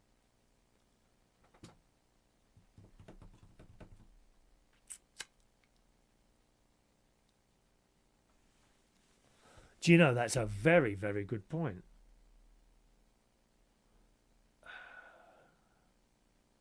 Because when I go to hotels, because I'm now making a little bit of money, I can claim that back off my tax returns, believe it or not. Oh, yes, my accountant's told me all this. And I've been talking about my private doctor thing to you. No, that's more of a... what? I don't know about... I can't answer that one, Big G. Can't answer that. Because I would have gone anyway, if you see what I mean. Whereas I've gone on holiday and to the hotel to make videos for this channel. Do you see what I mean? The health thing, I went because I'm not well. I didn't go to the private clinic to make... besides, there was no video there. Although I've been speaking about it, I didn't go there to make a video for my show. Do you see what I mean? So there's a big difference there. I don't think so. I'm not sure I could. But a good question. Very good question. Denise is there in Worcester. Hi, Denise. Hi, Chris. You're so right. I'm 63. Same as me, girl. Don't... Anyone in your 40s? No. Life doesn't begin at 40. It begins at 60. Am I right, Denise? Yes. You are right as well. You're so right. I'm 63 and now seriously thinking of retiring. Certainly nowhere near rich, but decided health and happiness comes first. Denise, I've no interest in being rich. No interest at all. Not like some of these people, oh, look at the numbers going up and up. Oh, look how much is in my... I'm no interest. I just want to make sure I can do what I want to do. Like I always say this, I've no interest in flash cars or any great big house in the country. A house in the country would be nice, and I could do that by selling this. Don't need a mansion. Don't need a stately home. You know what I mean? So I would say to you, Denise, can you afford to do that and continue to live as you are now, I wonder? If you can, do it. If you can, do it. But don't leave yourself sort of, oh, I can just do this. Something goes wrong. Would you be able to get back into a job at 63? You know how it is. They don't want us once we're gone past 40, do we? Do they? I know a lot of 50-year-olds, they've lost a job, can't get another one. And that's all illegal, The ageism thing in jobs is totally illegal, but they get away with it. They do. They find some excuse there. Stu and Sarah, we have been here since the beginning, but not in the chats. We would never miss your shows. Oh, Stu. I feel guilty now, Stu. I'm sorry, Stu. I'm sorry for accusing you of that, Stu, of not being there. Unlike certain people here who play darts. Good evening, Mark Bowles. Panic over, I'm here, he says. Oh, managed to arrive an hour and a half after the show. Not like Stu and Sarah. Been there the whole show. Mark Bowles, I finished the darts now. Now I'll go and watch Chris. See, you just think you've got them, and then it's like a dagger going into me. It really is. Dean, I will let know. Thank you, Dean. Big G says, I'm not just a pretty face. Who in their wildest minds ever told you was a pretty face, Big G? Come on. Have you a mirror close by? Mind you, you're the one with the boyfriend, aren't you? All I've got here is talk to as a bleeding Dalek. Kevin Edgware is... Yeah, Kevin's 41. There you go. Kevin's 41. Thank you, Kevin. Matthew Martins is there. Good evening, Matthew. He's in Canada. Cold in Canada. You cannot imagine how cold it gets there. I mean, we were cold here. Nothing like that. -40. Sod that. Rather you than me, mate. Matt Martins. Hello, Chris. Just wanted to reach out to let you know that Jake and I are watching live from Winnipeg. Jake is his little boy. Not so little anymore, though, is he? I remember when you sent me that email with your missus telling me how happy you were that your son had been born. Wonderful. We've had a couple of days of reprieve from the brutal winter temperatures, which we are so happy about. What? You're happy for the reprieve or the brutal winter temperature? Some people like cold, aren't they? Strange people. Don't go near them. Very, very odd people. Do you know, there are people, right, around me who go skiing. Why would you do that, eh? It's crazy, isn't it? Crazy. We loved a comment show, by the way, yesterday. Yeah, thanks, Matt. There'll be another one for you on Sunday with a proper working microphone. We're pushing out those... hang on, let me just move myself on this chair. We're pushing the buttons out there. Thank you, Matt. Right. Carl, how did the BBC spot you when you were doing your live chats on Sundays? No, actually, it was... I used to do one of these shows every morning at 9 o'clock. I'm going back a few years now, not that far back, about 3 to 4 years ago. I used to do one of these every single morning. And I saw this advert for a thing called BBC Upload. And the advert said, if you are some sort of creator and you want to send us in your creation, we will look at it and air it. So I did the one from the caravan, because you know I've got two little studios. One's here and one's up at the caravan, right? So I did the one at the caravan. I made a bit of audio and I sent it into BBC Lincolnshire. BBC Lincolnshire then sent me an email. Thank you very much. We'd love to play out your clip. It will be played on this show. So this night I put on BBC Lincolnshire. And now it's BBC Uploads, where we showcase a new talent and all that. Chris Reardon has sent in. He does a chat show. It was actually a video show I was doing, but I only sent them in the audio, okay? And a link to the video. And they played it out. I thought, oh, wow. You know, they've played out a little bit of my show on BBC Lincolnshire. Fantastic. So that was that. And then blow me down 2 days later, on a Friday morning, I was having my siesta, and when I woke up, I turned the phone on, and there's a message. Oh, hello, it's the BBC here in Lincolnshire. I can't remember what the name of the programme was. One of those like London News or Look North or something like that. Look East, maybe, something like that it was. I'm the producer at we'd love to come down and film you doing your video show in your caravan. Wow. Anyway, so I rang him up. I said, when do you want to come down? We'd love to come down on Monday if it's possible, please. Oh, I'm about to go back home. Can we do it sort of the week after? Is that possible? Well, it's a different producer there. I mean, I can leave him a note, but I'm not sure if they'll come back to you. Okay. Okay. We can do Monday. Are you sure? Yeah, that's great. Okay, we'll send a film crew round. Seriously.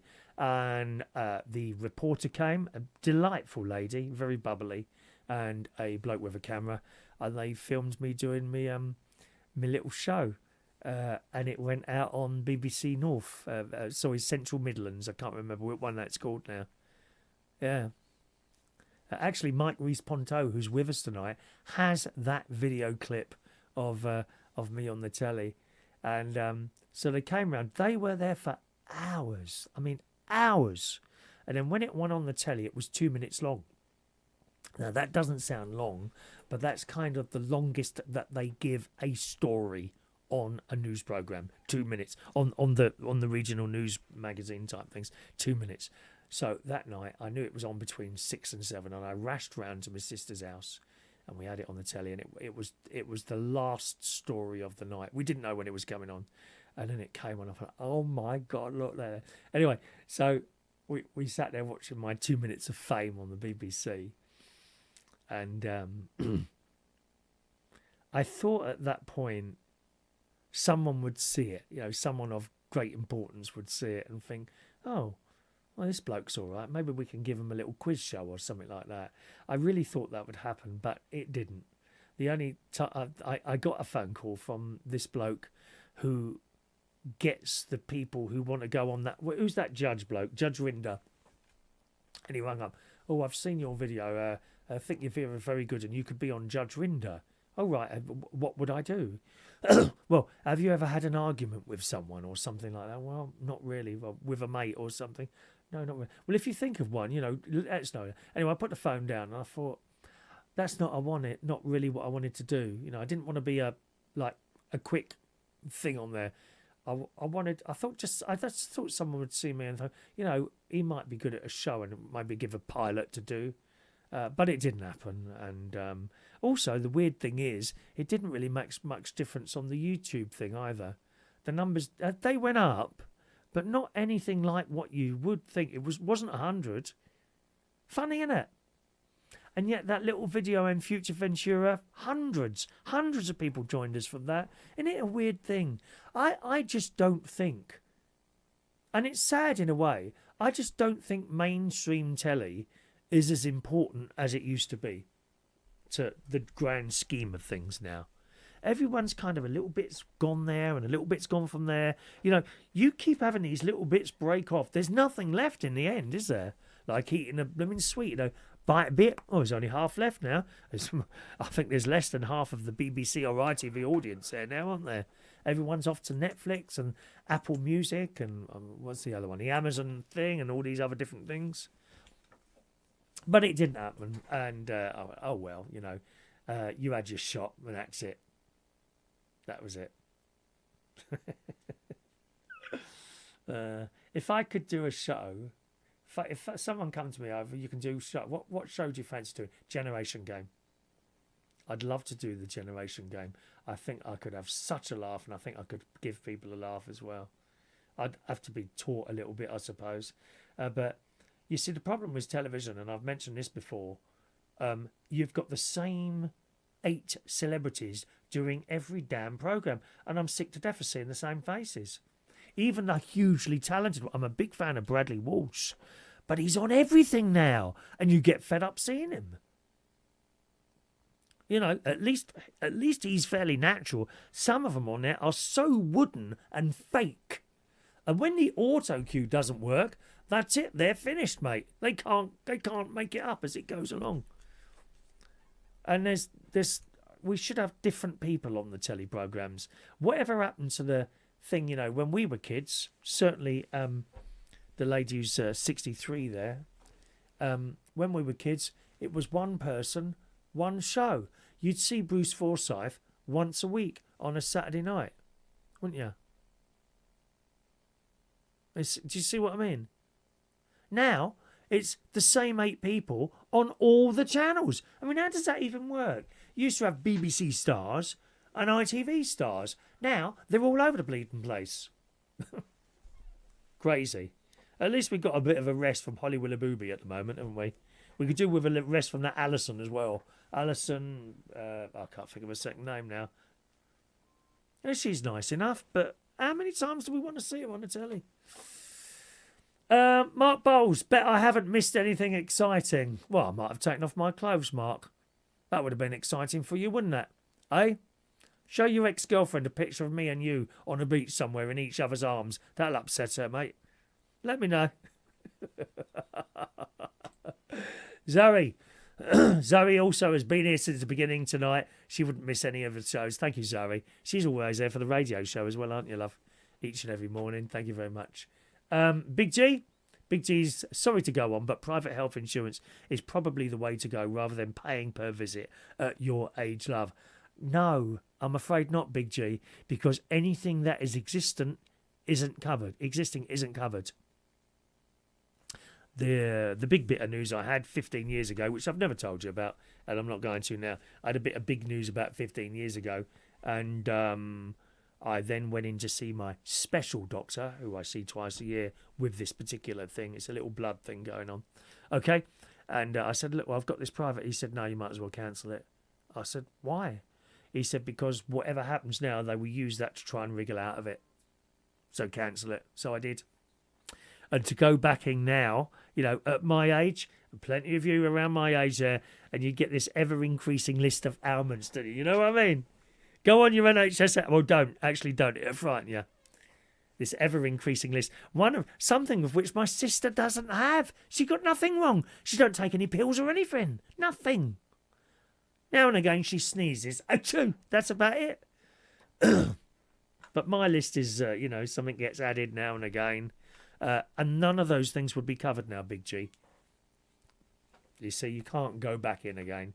Okay, well, we'll cover you, but you've had this stomach issue, so we're not covering you for gallbladder issues because you've already got it. So I don't know. I think there was one of the political parties wanted, was it Reform? Wanted an insurance-based system. So if they was to bring that in, how does that work then? Because if there was no NHS, insurance-based system, who will not cover you for your existing ailments? So what, they just leave you? I don't know how it would work. Don't know. Linda, do you remember blankety blank? You'd be good at doing that. We do blankety blank, Linda. We do that on my radio show on Tuesdays. You should come. 9 till 10 o'clock, Monday to Friday. On my little radio show, we do little quizzes. I do blankety blank. I do, depending on the day, blankety blank is Tuesdays. The wheel is Mondays. Wednesdays is Call My Bluff. Thursdays is Play Your Cards Right. And Fridays is Family Fortunes. We have a little question during the show each day. And people send their messages in with their answers and all that. It's a good laugh. I love it. I love doing that in the morning. Absolutely love it. And there's a nice little community and a chat box on there as well going on there. Thank you. Austin, I think the secret of your vlog is the spontaneous way you operate. I'm not sure you would enjoy following a script. Yes, you are right there, Austin, but I don't think Bradley Walsh is always following a script. There are some people are, and some, and to me, they're obvious who is following one and who isn't. For example, who are those two bods that do the music thing on BBC One Saturday nights? They're on a script, them two. I think there's a mixed race lad and a woman. Are they Radio 1 DJs?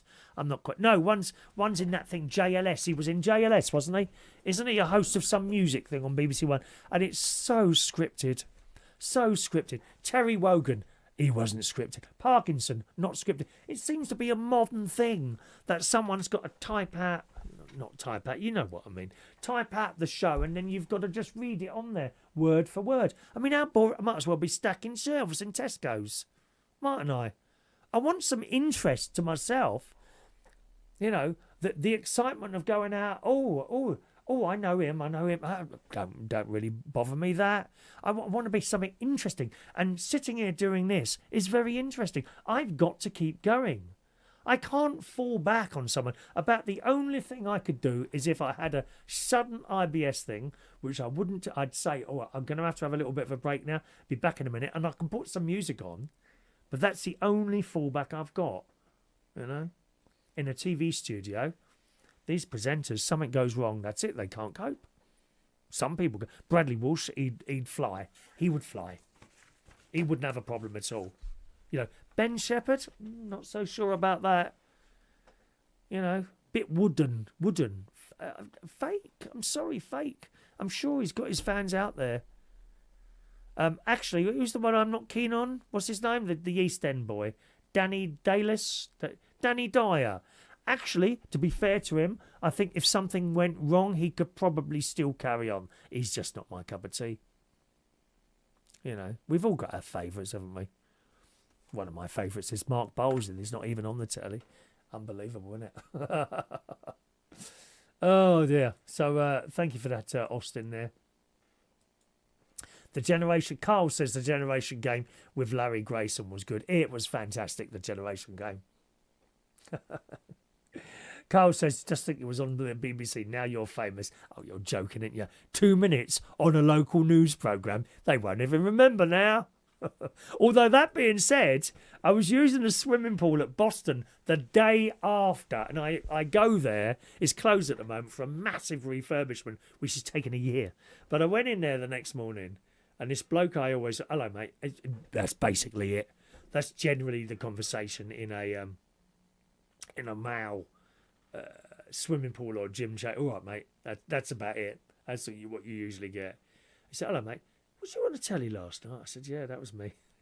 He said, what, from your caravan? I said, yeah. I did feel a little bit of goodness there. I hope to be recognised in somewhere decent like Waitrose at some point. Carl, do you get recognised when you're around town or go shopping? No, never. Or ask for your autograph? No. Actually, one of the ladies asked for an autograph from the comments and questions show the other day. She asked for a signed photo, but I haven't got any. I haven't got any signed photos. I meant to read this out. What is it? 10:08. Gosh, it's so late. From last Sunday, I think it was, and it's from 2 here. Elvis in Walsall, West Midlands, says he likes mushrooms on toast. We were talking about toast things the other week. Thank you, Elvis. And Gary Cochrane in Northern Ireland says, you brighten up my Sundays. I love this weather for ducks. Thank you, Gary, if you're still with us there. Joe in Weymouth, good evening, Chris. We were talking about scary incidents on flights, which I mentioned. And Joe says, I was travelling back from Australia in 1998, in the days when mobile phones were very new to being used on planes. On the approach to Heathrow, we were asked to turn off our phones and laptops. Well, someone chose to ignore the requests, resulting the signal to the control tower was lost and our plane shot 700 feet in the air, throwing us around in our seats. Is there a video of that? I'd like to have a laugh. The Qantas pilot did a fantastic job of bringing the plane under control and we landed safely. He wasn't best pleased with whoever it was who had ignored him. Thank you very much. And she also says, you were talking about getting older and not all people do. No, they don't. You know, so if you're over 40, be grateful you're still here. You know people that have gone even less than that, don't you? 63, you know. You kind of look after it, you think, okay, I wonder how much longer. You know what I mean? I've started thinking a little bit like that. How much longer? Don't know. No one knows. No one knows. Sadly, my husband died at the age of 52. He would have loved your chat shows. He also liked trains and other subjects you talk about. I'm now 80 and miss him every day. Oh, bless your heart, darling. Love your shows. Cheer me up. Thank you, Joe in Weymouth there. I don't know if she's with us today. But if you are, thanks for that, Joe. Big G, you'd be great on the pop quiz, the hit list on the BBC. Better than Marv. That's it. Is it the hit list? That sounds like Marv and his missus. No, I'm sorry, they're a bit wooden. Bit wooden. You know, it's like they're standing there doing a job. Well, I hope you don't think that about me. I really do. I'm not staying here doing a job. I want to be here. I want to at least make it look like they want to be there. They don't look like they actually want to be there. It's wooden. Wooden. Kirsty, bring back all the old shows when comedy was fun. Yeah, tell me about it, Kirsty. Tell me about it. Hello to Jeanette. She's in the Republic of Ireland. Hello, Jeanette. You up, my love? Just watching to let you know, watching and enjoying the show from Ireland. Just to let you know, probiotics are brilliant for IBS. Yes. Is that something I can get off Amazon there? Hang on. Alflorex. 1 a day. Right, I've written that down. I'll order some if it's on the Amazon. Yeah. Brilliant for IBS if you want to give it a go. Actually, come to think of it, one of the GPs said I should try something like that. Thank you. Love to join you in losing weight for Lent. Think Terry Wogan called Fight the Flab. Yeah, it was, wasn't it? Fight the Flab. Terry Wogan. How much do we miss him? Oh, he was great. And there we go. Another natural presenter. He wasn't fake. I very much doubt he was reading anything off a screen, you know. Keep up the good work and love all your shows. Thank you, Jeanette, and welcome along there. All right. Carl again. A more recent scare that made global headlines and grounded fleets. The incident shortly after takeoff from Portland. I remember this. A door plug, which apparently is a panel used to fill an unused emergency exit, blew out at 16,000 feet. The scene, the cabin instantly depressurized, and objects, including mobile phones and a teenager's shirt, were sucked out into the night out of the door, out of the thing. The outcome, the pilots landed safely with no major injuries. Thanks God for that. But the incidents triggered massive investigations into aircraft manufacturing. Thank you very much. There we go. Got to say also hello to Alan tonight, who sent this in about half an hour ago. Hi, Chris. Sorry I'm late. Been catching up on EastEnders. And that's from Alan. Thank you very much there. Thank you very, very much. What's this here? Your Prime membership is renewing. I haven't got a Prime membership. Oh, hang on a minute. That's one of them dodgy emails. Watch out for emails. There's so many people trying to get your details there, you know. Shocking. Matt Martins, Canada. I'm happy to hear you're willing to carry on doing what you do concerning this YouTube channel. Well, I'm enjoying it. As long as we're all enjoying it, we'll carry on, you know. Some of the saddest moments in my life involve times where you've announced that you've decided to pull back for one reason or another. I understand, but we're still saddened. Oh, thank you, Martin. Yeah, sometimes things happen, or you're put off. You know, something puts you off. You know, dodgy messages wouldn't affect me at all. You know, if I was to get a dodgy message from someone, you know, something nasty, I simply wouldn't read it out. This is the end of that. Some people, like other YouTube people, they will reply to it. And I think that's a mistake. Don't feed the trolls. Nasty message, delete it. That being said, I haven't really had one. Not really. It's been, in all the years I've been doing this, and this is, I think it's 16 years, maybe 15 on YouTube, maybe a bit more. You'd have to go right back and see the very first ones I did. One with nephew Jimmy, who now has a family of his own, 2 little boys. And we were sitting in one of my sister's spare room. He had a cone on his eye. It was at Christmas time, and we made a little video. He was only about 10 then, and there's a memory. There's a memory there, and here we are still sitting here doing this rubbish. Thank you very much there. Okay, now it's all 3 minutes to. Oh, I had so much more I wanted to do today, but I better go now, my darlings. The memorabilia. I wanted to do the memorabilia. But there we go. Maybe next Sunday. Am I with you next Sunday? Let me have a quick look. Yep. 20 seconds. Yep. With you next Sunday. 6 o'clock next Sunday. Okay. All right. Just to let you know, boys and girls, the next video will be out on Tuesday afternoon at 5:30 p.m. And it's a DIY video. I know my lover, my future lover, Mark Bowles, who is straight at the moment, 2 pints of lager usually sorts that out. But he's been desperate for me to do a DIY video because it's so bad usually, my DIY, and usually I have to call someone in at enormous expense and sort something. Oh, by the way, I heard from the electrician. Happy days. Yep, he's coming at some point to put up my new camera. Yeah, so that's on Tuesday night on this channel, okay? My latest DIY video of me putting up that beautiful clock that Roy bought me for my birthday. Thank you very, very much this evening for all your kind messages and joining in. We didn't get too far down the list tonight, but you know how it is. We carry on and we don't worry too much about it. I'll be back on the radio tomorrow morning, 9 o'clock, just after the 9 o'clock news. Reachonair.com for my little radio show. If you're on there, pop in and send us a little message, and that'd be lovely. All right. Martin and Sharon on Butler's Empire will be running their video in just a minute's time. Go to the Butler's Empire channel to watch that. Have a good evening, and I'll see you soon. Bye-bye now.